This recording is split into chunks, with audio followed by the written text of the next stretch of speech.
How's it going? So, I'm basically devising a strategy for. Let me just do this real quick. Okay, so I'm devising a strategy to win 100% of the time in low elo, right? So, to win in low elo, you need to split push. Like, split pushing works incredibly well in low elo. I'm talking about like up until maybe mid gold level. So I'm trying to basically create a strategy where I can win 100% of the time all the way up until I get gold or gold MMR. I haven't yet decided in my head, because you see sometimes if you win too many times, you might be like in silver 4, but your MMR is like platinum. So this strategy, I don't think it's going to work on like mid plat level, low diamond, mid plat level. I don't think it's going to work, because they will usually have a wave clearing champion, right? Something like Ziggs, I don't know, Victor, anything that can just one shot the wave, right? But in low elo, we are capitalizing on the fact that players are children, right? They are naive, and all they want is to kill stuff. They want to play a ram, right? So I was saying, they always want to play a ram. So I'm thinking, how can I create a strategy that will absolutely punish them? And they love to counterpick. And when I play Tryndamere, most of the time I'm playing against Tamkench, Malphite, Mundo, anything that can just brain dead buy armor, and that's it. So we're talking like Volibear, right? So when I'm thinking to myself, okay, so what are the weaknesses of, if you combine this together, right? They want to fight all the time, right? They counterpick with tanks that are not very mobile around the map. They want to stack armor, right? So how can I punish these strategies? So number one is the split pushing strategy, right? So the most important is split pushing strategy, and you want to take, basically look at my runes in here, right? You see, I took Demolish, Second Wind, and Teleport.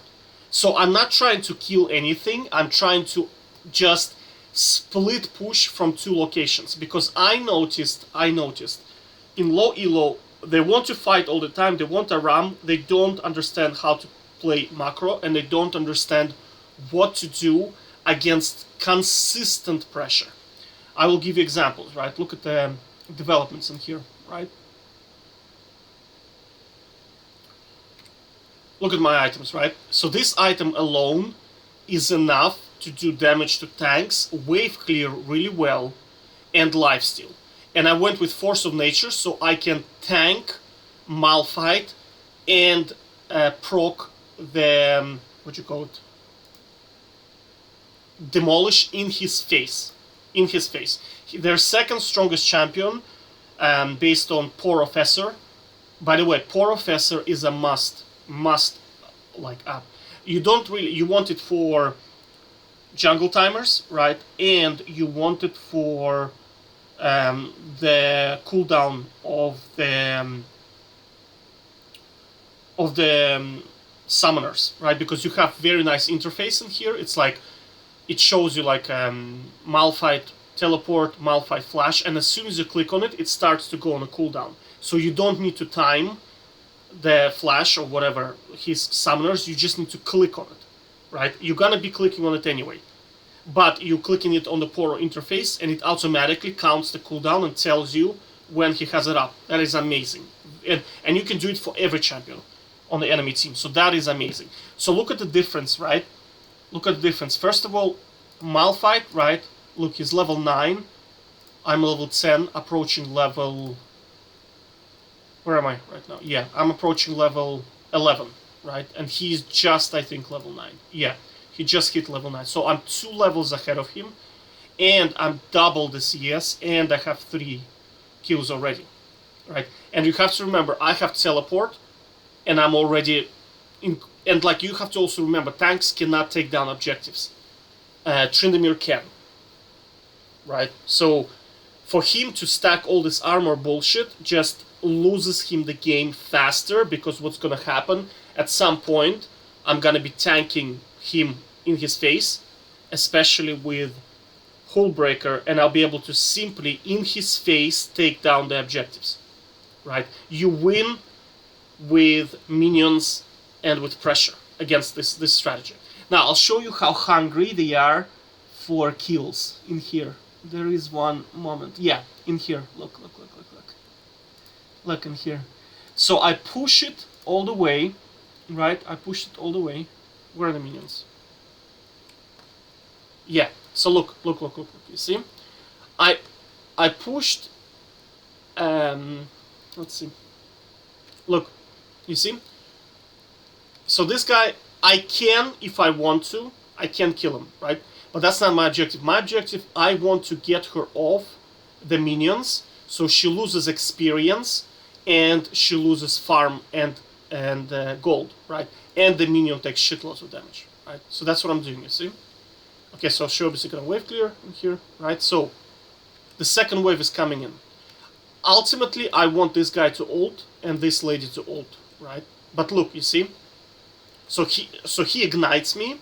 I don't care if I die in here or not. Like, so he already wasted a summoner, right?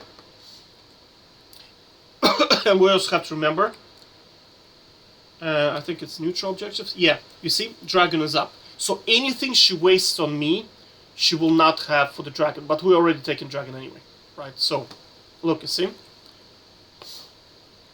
So here are the minions. Cannon wave, right? Cannon wave, destroying the turret, and these guys do not care.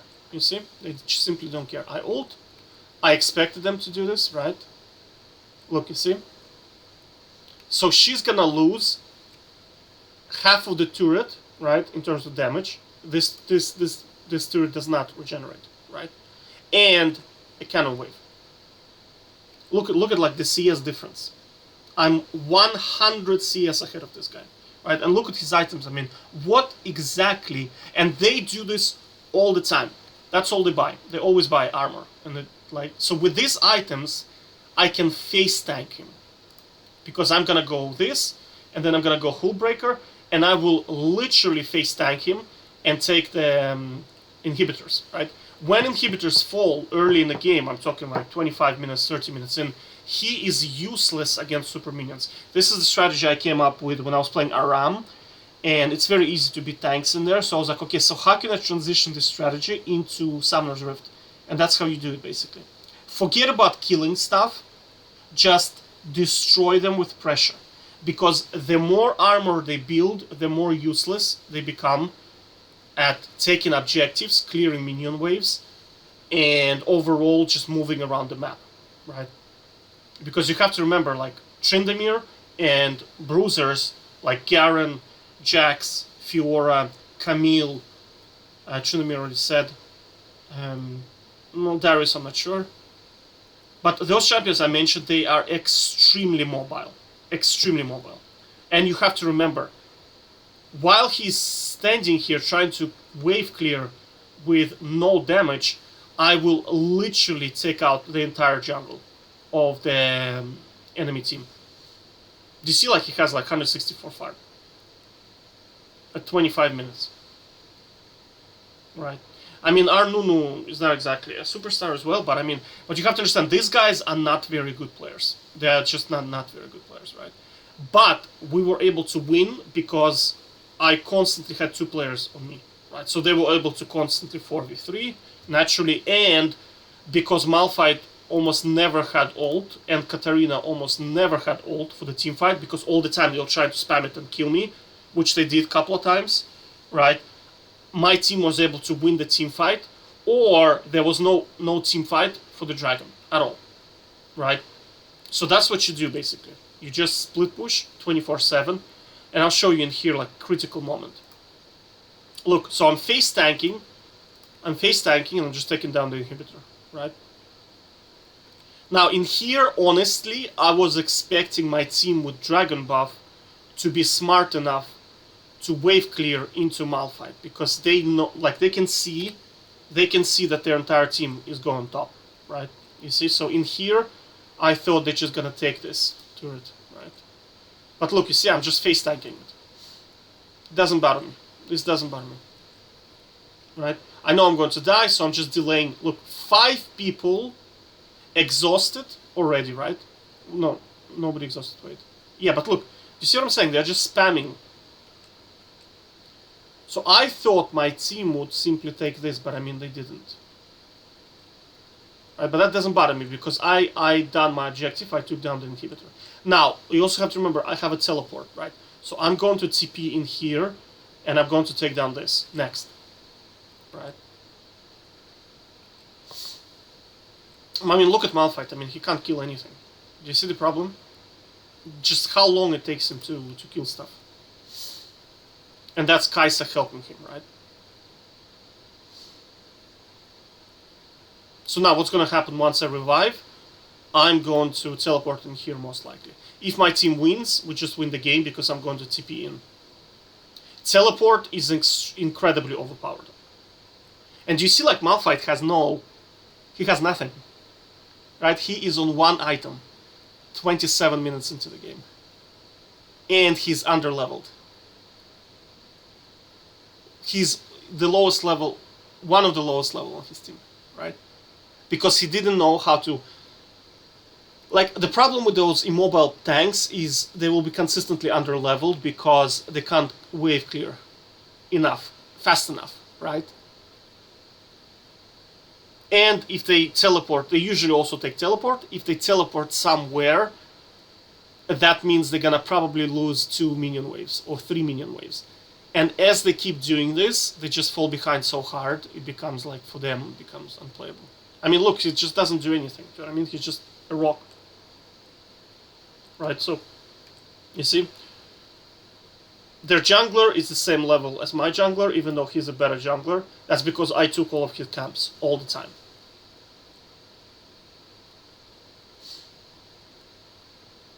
So that's it, that's like game over. Our mid lane was very, very good this game. So you see what's gonna happen now? I'm going to teleport and they lose the game, that's it. Because I do shitload of damage to turrets, like shitloads. And I can tank as well. Like, this game is really... I kind of... yeah, you see, so I'm gonna TP right now, probably.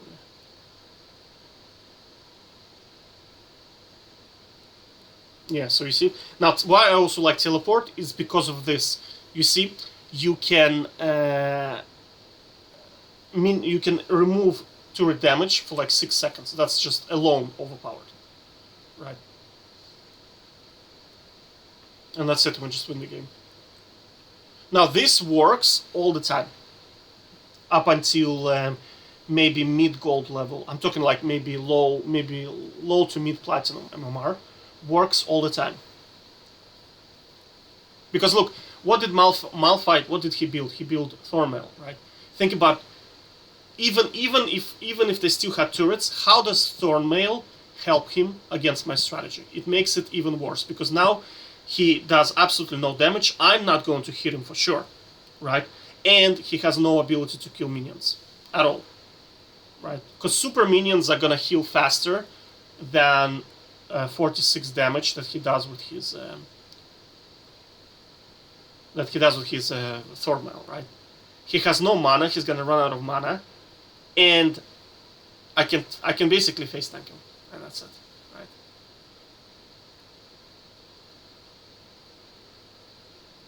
Pressure, pressure, pressure. I'm digging this strategy, honestly. For damage, honestly, all you need is just Bork. I'm actually gonna probably start building... Now, the reason why I don't want to build those items, like Frostfire Gauntlet or whatever it's called, right, is because as soon as they start hitting you, you start to deal damage to them. And when you start dealing damage to them, you take the turret aggro, right? And that means you cannot face tank them anymore, because the turret does shitloads of damage, right? So maybe I'm going to take Champ Tank as a item. Like, what I like about Tryndamere is his wave clear is insane, and his mobility on the map is insane. Now you can say, oh yeah, Jax does the same thing as Tryndamere. Now, Jax cannot wave clear as fast as Tryndamere, and he cannot take down camps as fast as Tryndamere. right? And Jax needs a bit of time to ramp up. I'm talking to the level where he can literally just be everywhere on the map. That's why I really like this champ. Really digging him. Alright, so yeah, that's about it. So once I devise this strategy, I'll have like specific runes and specific macros and specific builds. I'll share it, but like that's what I'm saying. This is kind of like a skeleton. Think about a painting. First we paint with basically a pencil. So once we have a pencil, once we have penciled in, we then start to paint the actual painting. So right now this is just like a pencil version of the strategy. But I reckon, up until gold, you can win 100% of the time with this. Because players are so naive, right? Now you're gonna have to utilize dodging strategy as well, right? Because what do I want to see? I want to see no wave clear on the enemy team. I want to see tanks, right, that are immobile, and preferably single source of damage. So something like a lot of AP or a lot of AD. Then you can just stack resistances and just face tank the enemy team while taking down their turret. And that's it. And I want to see assassins, because assassins, they are usually quite bad at taking down the minion waves and objectives, right? So, and that's what they love to play. Kids, like, what do they like to play? They like to play shit like Akali, very bad at minion waves, clearing, right? Unless she gets extremely fed, which usually doesn't happen because Akali is quite difficult to play, right? Very bad at, very bad at taking down turrets, right? And you can argue she's mobile, but I mean, she's not like Tryndamere or Garen mobile, right? She needs to use her E maybe, and she doesn't have speed buff on very low cooldown, right? So, but we'll see, okay, over time. But I'm just saying that's what I'm cooking right now. So yeah, we'll see. Take care.